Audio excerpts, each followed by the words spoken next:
एक महीने पहले गोल्ड $4000 के पास था और आज $4400 के पास है। मतलब 10% का मूव एक महीने में। और दोस्तों, ये रैली कोई लक नहीं बल्कि इसके पीछे तीन फोर्सेस एक्टिवली काम कर रहे हैं। तो चलो उन्हें समझते हैं। पहली फोर्स है अमेरिका का जॉब्स डेटा।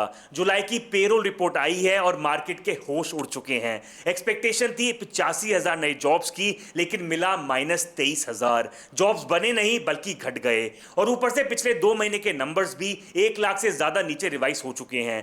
3 महीने का एवरेज आ रहा है सिर्फ 20,000 जॉब्स का पर मंथ, जबकि प्री पैंडेमिक नॉर्मल था 1,80,000 जॉब्स का। तो ये कोई स्लो डाउन नहीं है बल्कि पूरे ब्रेक्स लग चुके हैं।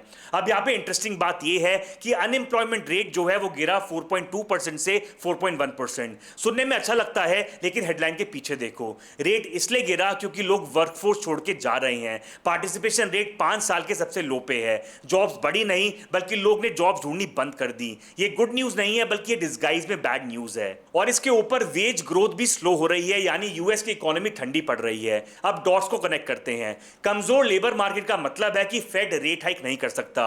मार्केट ने सितंबर हाइक की जो बेट्स थी वो ऑलरेडी वापस ले लिए हैं। और जब रेट्स फ्लैट या फिर नीचे जाते हैं तो डॉलर कमजोर होता है, बॉन्ड यील्ड्स गिरती हैं और गोल्ड जो कोई इंटरेस्ट नहीं देता सडनली वो हीरो बन जाता है, क्योंकि उसका सबसे बड़ा कंपटीशन है जो बॉन्ड यील्ड है वो गायब हो जाता है। और सिर्फ ये नहीं, वेस्ट एशिया में वॉर चल रही है, जियोपॉलिटिकल जो रिस्क है वो बहुत ज्यादा है और central banks specially China tons के हिसाब से गोल्ड खरीद रहा है। जुलाई में ही 20 टन खरीदा, जो कई महीनों का सबसे बड़ा एडिशन था। और इसके ऊपर चाइना के गोल्ड ईटीएफ्स में रिकॉर्ड इनफ्लोज आ रहे हैं। इसका मतलब है कि रिटेल प्लस इंस्टीट्यूशंस और सेंट्रल बैंक्स तीनों एक ही तरफ भाग रहे हैं। तो फॉर्मूला काफी सिंपल है दोस्तों।